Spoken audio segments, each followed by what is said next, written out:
All right, let's start. So just do a standard build opener, kind of like the one from the last 2-on-2s. Mm-hmm. I'm gonna help you to prioritize your micro a bit and learn a few techniques. What is it? Righto. All right. What? Righto. All work. Off I go then. That costs money. I don't care. That messes up the whole bit. That messes up the whole base.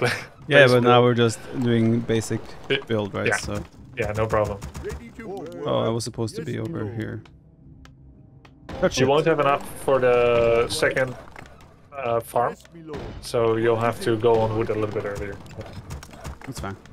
We're not practicing the build order now. Ready to work. More work. What is it? Does he have to chop down the tree first before he collects wood, or? No. It's one. Every tree has 50 wood, and it's 1 wood per chop. Okay. That was really weird to me in Age of Empires, that there's like a kill the tree first. Yeah. You do have to finish the farm and make a second. Oh, yeah, I forgot about that one. Yes, my lord. Off I go then. Job's done. Righto. What? Yes, my lord. What is it? All right. More work. Ready to work. What are we doing? I wanna get my guy out. Can you tell? It's hard to watch. I wanna power build my farm. Okay. Because my hero and population cap block. Okay, now it's all fixed. Yeah, makes sense. Oh, it's good. He's thinking independently. I'm proud. This is about testing, or you're showing me something, right? So it doesn't really matter, the efficiency. Okay, first thing that we're gonna test is take all your villagers. There's 2 ways to select all your villagers. You can either left click, double click, or you can control left click. Okay, and now hit the stop command. Okay, and that one too. Okay, good.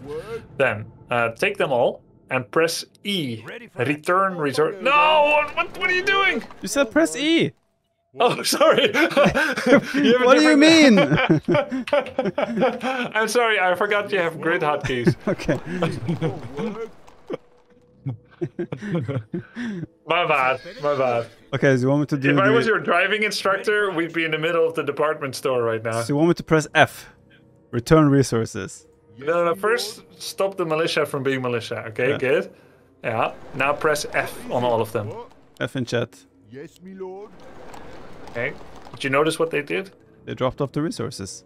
Yeah, but not just that, right? Like, they were all idle, but they remember who they are. Oh. More work. They're not just robots. So now take one of your gold villagers, right-click on a tree, Yes, my lord. stop him. Okay, now stop all your villagers. What is it? Press F on all of them. Ready to work. He remembers who he was going to become. Isn't that inspiring? Well, I mean, I suppose. Yes, my lord. Because the last thing he did was gather gold, but the next thing he was gonna do was gather wood, but he hadn't done it yet. Isn't this But he like remembers that's what you wanted. basic expectation of any RTS? Yeah, but Age of Empires 4 doesn't work that way, does it? Yeah, okay. And what about AoE2? AoE2, yeah, it will remember. If you put it on another resource in Garrison and then click back to work, they will go back to where you clicked them. They remember. AoE4 does that too, but there are some things that are a little different. Yeah. Now, stop them all again. What is it? And now only take some villagers that don't currently have an active resource in their hand. Yes, my lord. You'll see that the only hotkey that you can use is gather resources. Yeah.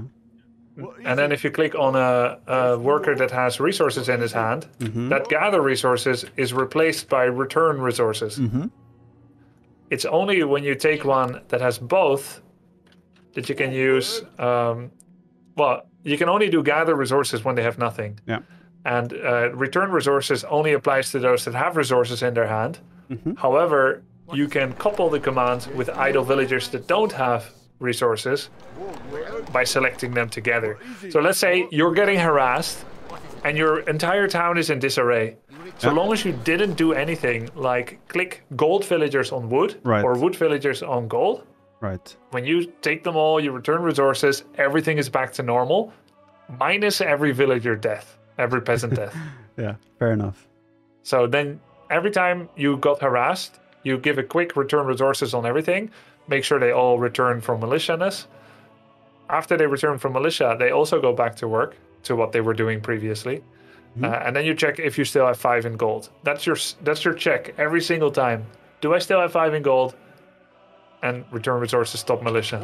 Don't they, if you just click hold to arms, do they not drop off resources? They do.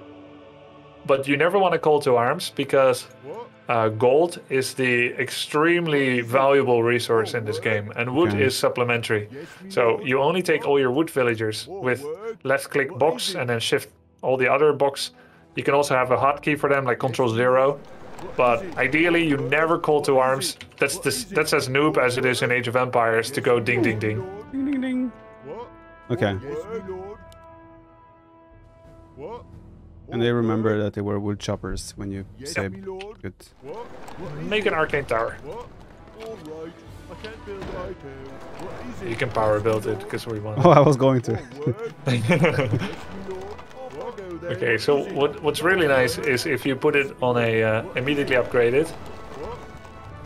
What's really nice is if you put it on a control group that you're not using normally. What would that be? 2, 7, 3. 8, 9. For instance, and if you are able to use that effectively in the heat of battle, Microing, targeting, you mean? then you can choose what to attack. Now the arcane tower, I don't know if I explained to you what it does. It attacks things. Yes, but it has a very low basic attack. It does the same thing Magic spellbreakers damage. do. What's that? Is it magical damage? No, it's piercing. So it does bonus against unarmored targets, which is generally air units. Okay. But it's still very little. It's much worse than any tower in any game that we play normally. But it has one extra thing. It burns mana and deals damage when it burns mana. So its baseline damage is only 8 to 10. So once I move my Archmage in range, if you can remove your other army for a bit. If you look at my Archmage, right? It has 3 armor. Yeah. 16% damage reduction. The Arcane Tower does piercing damage, if you look at it. It's also shown by the arrow icon. Yeah. And then if you hover over my armor, it says hero take reduced damage from piercing. You don't know how much, but you know it's something. And of course, I, as a long-term pro, know exactly how much, but I'm gonna hide it because I jealously guard this information. Yeah, obviously. Job's done. Yeah. So I should be taking, let's say if it's 75 or 50%, we can only speculate. Let's say 50%. I should be taking 5 damage. The average damage is 9, so I should take 4.5.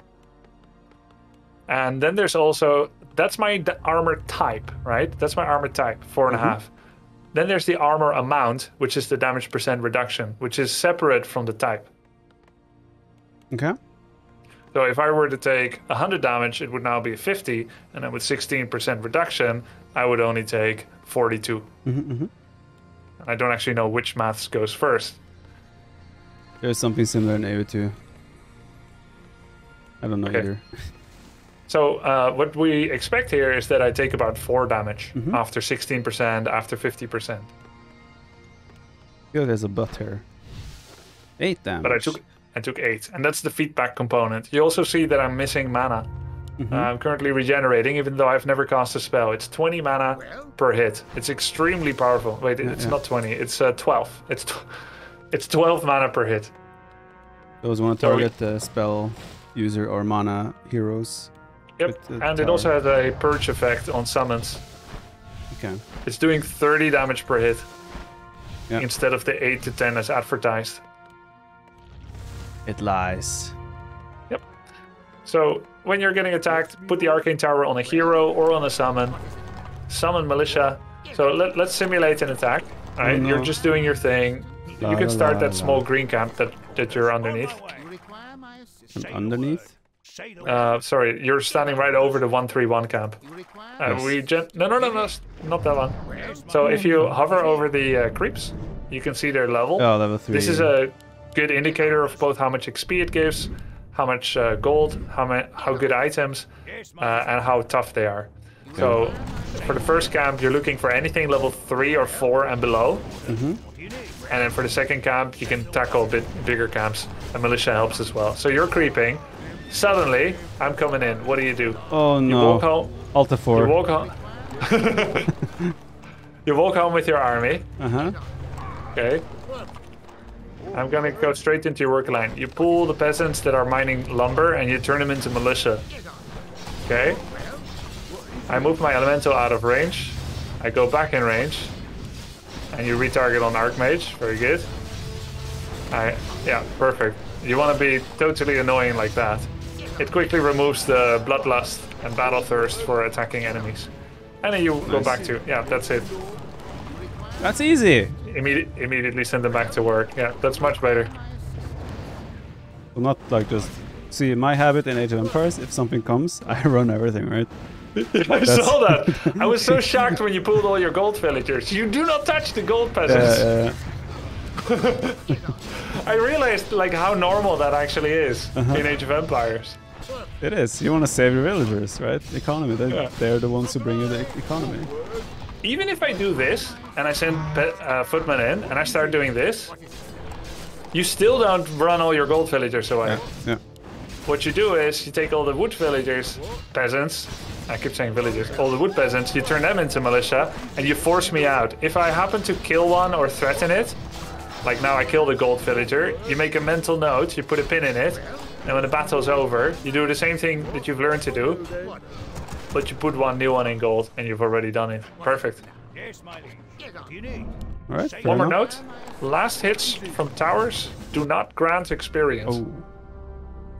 So much micro. Yeah. Or so many things to think about. Yeah. Is it overwhelming? No, I think it's cool. I like it.